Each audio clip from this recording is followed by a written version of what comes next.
This is the final session for our current two.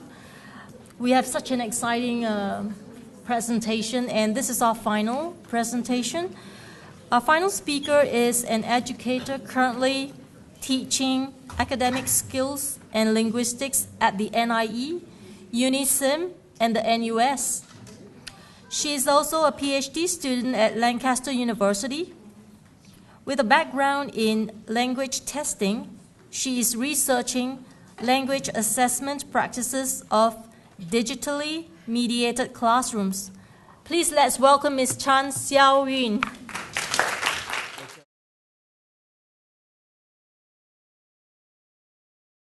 Great. Thank you. Can everyone hear me? Yeah? Okay. I'm actually quite loud naturally, but I guess since the mic is there, we'll just use it. All right. So I think I'll start by saying that I will be tweeting all the links that you will see on my slides today. So there's no need to, if you are following our back channel on Twitter, there's no need to whip up your phone to take the QR code, and there's no need to take pictures, right? But if you aren't, and you might want to, get your QR code reader ready so that you can go instantly to the links that I'm sharing. And at the end of the talk, I'll be sharing my slides with you, so there's no need to take, again, there's no need to take pictures, all right, okay? Just to let you know, yeah?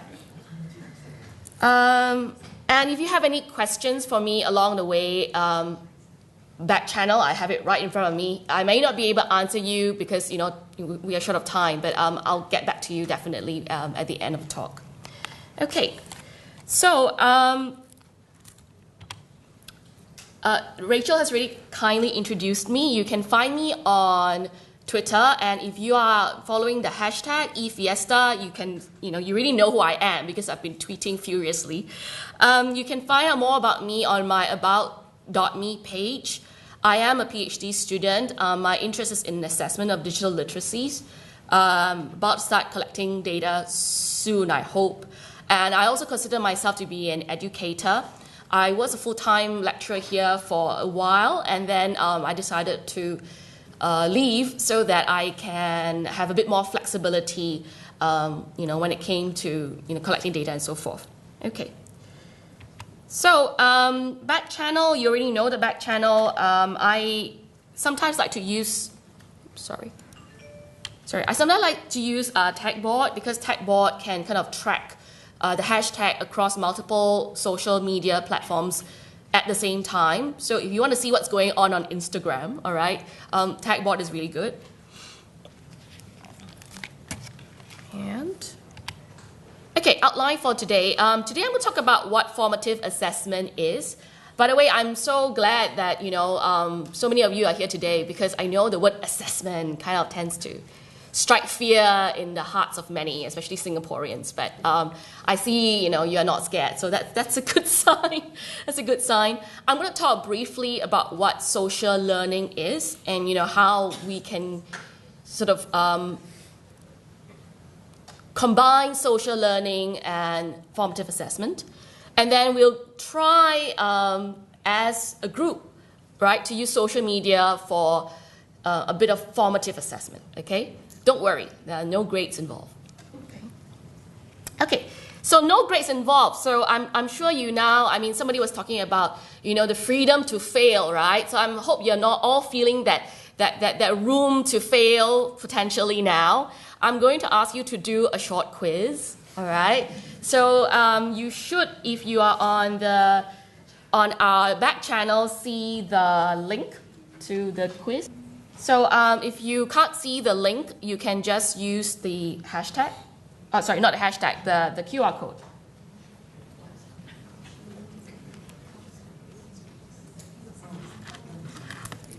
Yeah, the link is now on Twitter, so if you want to follow the link, you can do that.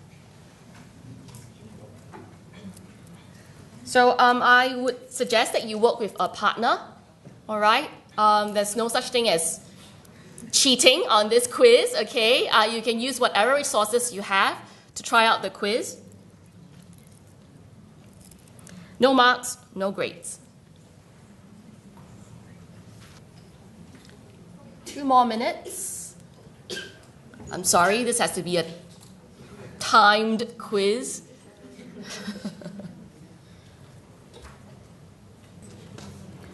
Okay, so I have to stop you now. Of course, you're free to continue if you would like to, all right? But I'm going to kind of move on with the talk now because otherwise I'll run out of time. So, all right, we'll come back to our quiz in a bit. But now I'd like to say something about assessments and about social learning, right? And at the end of this short, really short talk, I think you should have a better idea of what the possible answers, all right, to the quiz might be. Okay. So what is assessment? I think a lot of teachers like to use the word test and assessment interchangeably, but it's actually, I feel, quite important to be able to differentiate between the two and to be very careful, right, how we use these two terms. They are not actually interchangeable. So a test is an assessment, but an assessment isn't necessarily a test. Right? So this is one of the questions on the quiz. What other forms can an assessment take? And assessments can take, the forms that an assessment can take, they're only limited by your imagination. So I hope this very simple diagram here shows you the relationship between tests and assessments, right? So there are many different definitions of assessment, but this is the one that I'm currently working with. So it's the one I'll share with you. Hill and McNamara talk about assessment opportunities, which they define as any actions, interactions, or artifacts which have the potential to provide information on the qualities of a learner's performance. So nowhere does it say that, it has to be a piece of paper and a pen, and you only have 5 minutes, all right? It's important to note that these can be unplanned, unconscious, and embedded. Okay? And therefore, these can take place anytime in class and these days out of class as well. I think, I forgot who it was, maybe Philia who said in a previous talk, and it rang a bell with me because Hill, in her PhD research, quoted one of the teachers she interviewed as saying that, being a teacher is like having antenna on top of your head, right? So every time you ask a question or even, look at the reactions of students when you ask them something, it is a kind of assessment. You are assessing, even subconsciously, whether they are, are they on the same journey with you or are they lost, right? And whether you need to spend more time on something in particular. So assessment, it's really, really wide. So, but what is formative assessment then? Formative assessment, we talked about assessment opportunities just now, and assessment opportunities are very useful for formative assessment because you can do them anytime, anywhere, especially now with social media, right? And Black and William, who have written really, really extensively on the topic of formative assessment, they say that formative assessment is formative only if the evidence about student achievement obtained is actually used to make decisions about the next steps in instruction. Actually used. Why actually used? Because a lot of teachers have the intention, right, of using assessment formatively, but for one reason or another, they never end up actually using it. So if you intend to use it as formative, but you never actually use it to make decisions about what to do next, then I'm sorry, but that doesn't count. All right. This is a diagram by the now defunct Assessment Reform Group, all right, which I actually like very much because it illustrates the importance of formative assessment. And here you can see the answer to one of the questions in the quiz. Another very common name for formative assessment is assessment for learning. And if you are an MOE teacher, you're probably quite familiar with this term. It's often shortened to AFL, all right? And the opposite of assessment for learning is, well done. That was formative assessment. So that we also call summative assessment. I know there are some scholars who differentiate between, AFL and formative assessment, but I think for most purposes, we'll take it as interchangeable, all right? So I think this diagram shows the different dimensions of formative assessment really well. I particularly like the point about developing the capacity for self-assessment, all right, so often overlooked. And also, yes, this capacity for self-assessment, I think it's important because it's really relevant to another MOE buzzword, which is SDL, right? Which stands for, this crowd is great, right? Okay. You don't need this class.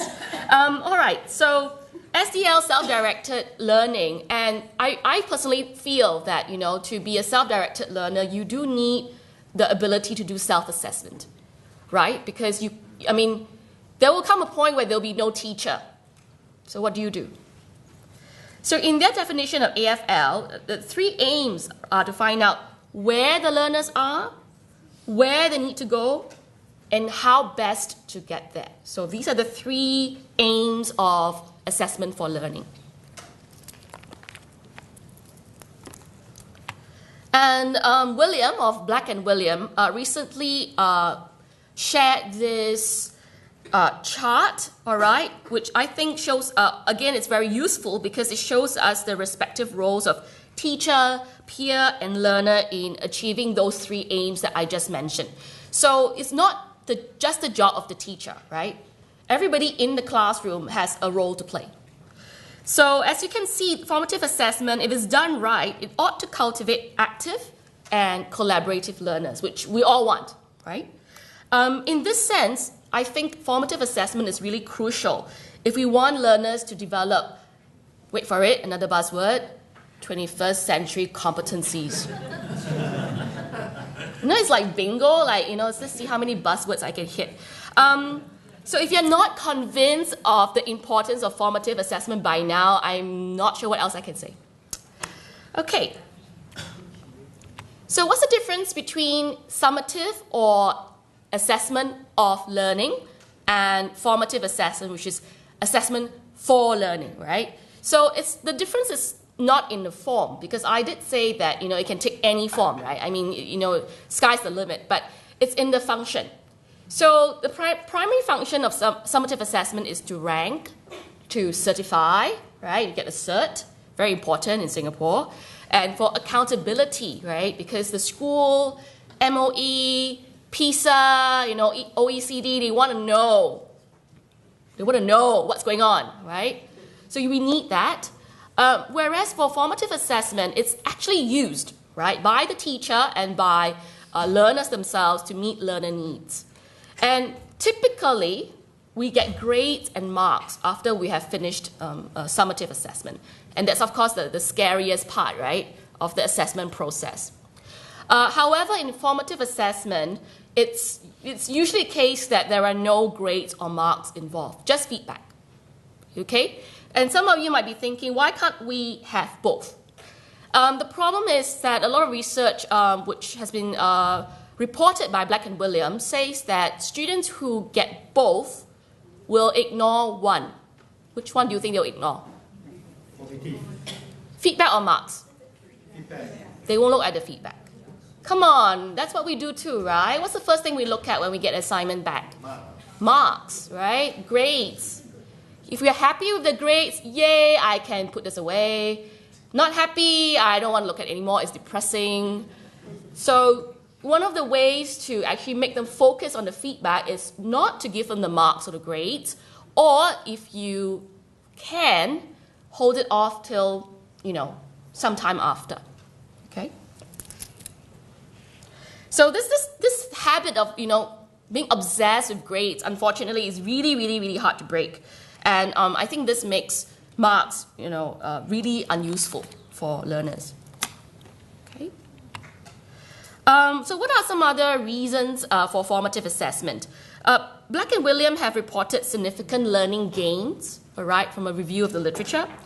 And it really helps low achievers in particular. Those are the ones that need help the most. And of course, as I've said, it supports SDL and 21st CC. Unfortunately, very often teachers tend to think of formative assessments as little tests, right? Just little tests, right? Not big exams, but little tests that result in marks or grades. And these don't actually tell the teachers nor the students, right, much about the learning that's going on or what to do next. And of course, part of the reason for this, I'm sure you all agree, is that we have national exams, right? We have PSLE, we have O levels, we have A levels, and exams, they do have a direct impact on learning and teaching. This is known as backwash or washback in the literature, and it's really, really hard for teachers and students not to be affected by this. Okay, a little bit about social learning. What is social learning? So as we saw earlier, peer learning is very much part of formative assessment. Peers have a role to play as well, right? So this recognizes that learning is by nature social, right? I hope you agree with me. And Brown and Adler, they argue that learning is socially constructed through interactions around problems and actions. And I think all the speakers today, they have talked about how to use social media for teaching and learning. And I think it's based on the same idea, right? That this is how learning happens socially. Some of you might be familiar with this, the idea of connectivism. This is one of the many social learning theories that have been proposed in recent years.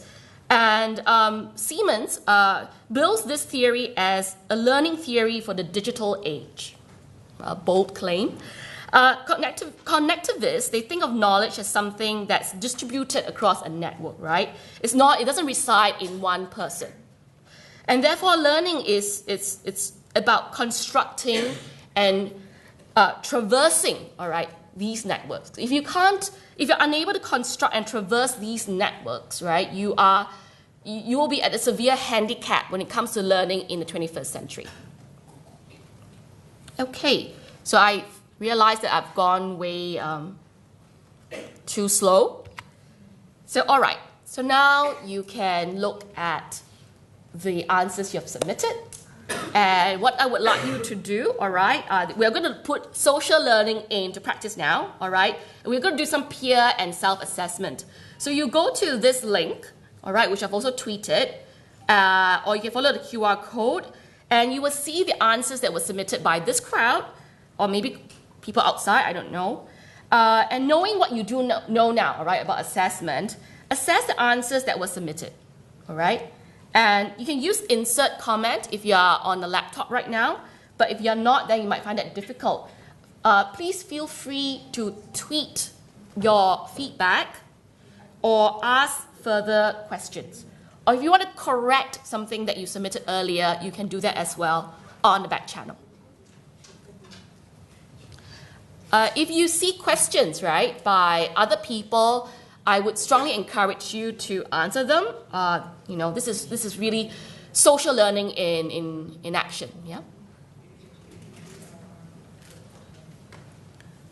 Okay, I did mean to reserve more time for this, but as I'm running short of time, I'm going to go on to the next activity. All right. Otherwise known, this activity is very often known as the exit slip. And I'm sure you have come across it before. You may have even used it yourself. Typically, what people do is that they ask students to, write on a little slip of paper a question that they have about today's lesson, and they leave it in a box just before they leave the room. And then the teacher collects them and then goes through them, and then that helps the teacher to decide on what to teach next.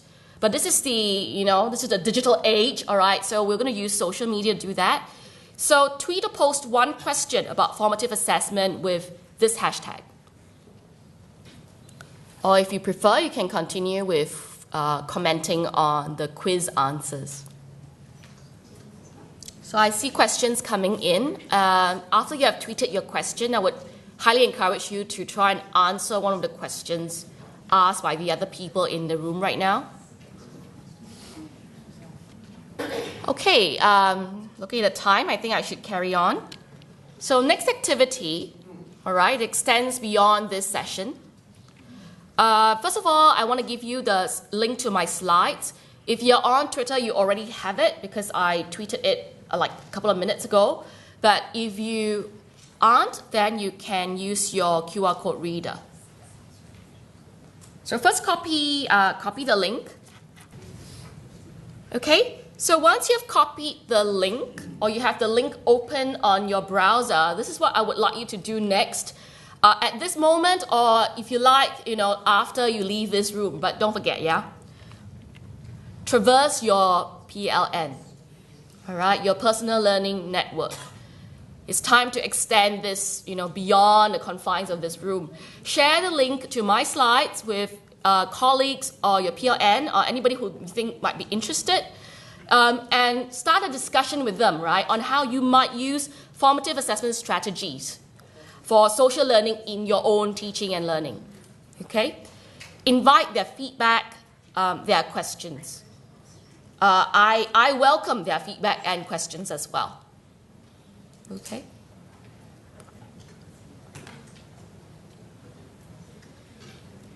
I see this as a kind of formative assessment in itself, right?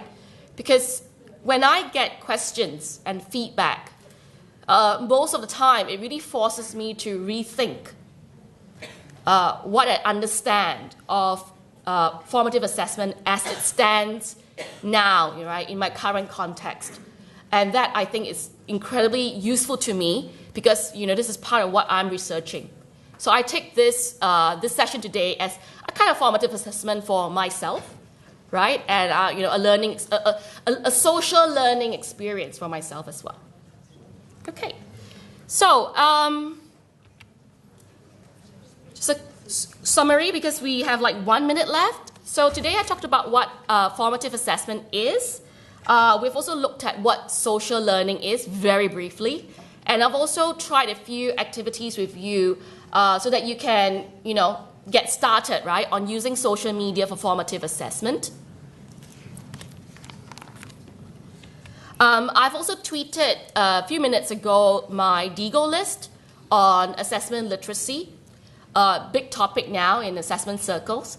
That's where I collect all the resources that I come across online. And they're not like journal articles or anything, but just practical tips and reflections, right, about assessment in the classroom. And I'm going to leave you, well, almost, with this. This is my favorite quote, really, related to assessment. Often attributed to Einstein, but I did a bit of digging and I realized it's not Einstein.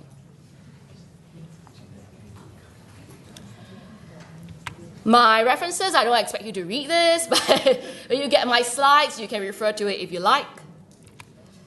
And we have no time for Q&A as usual because I don't know how to manage my time. If you want to know more about social learning, about formative assessment, come and talk with me at the Unconference. Okay, I'm doing a bit of advertising now. Please, yes, 5:05, and then after that 5:07. Yes, all right, we'll be there. All right, me and my PLN, my peeps. All right, will be there. All right, we belong to this online community of local educators called @SG. We meet every Tuesday at 9 p.m. on Twitter on local education topics. So join me, and then I promise you I will answer as many questions as I possibly can. All right? So thank you so much for coming today, and I hope you've been convinced that assessment is not a dirty word. Okay. Thank you very much. Thank you.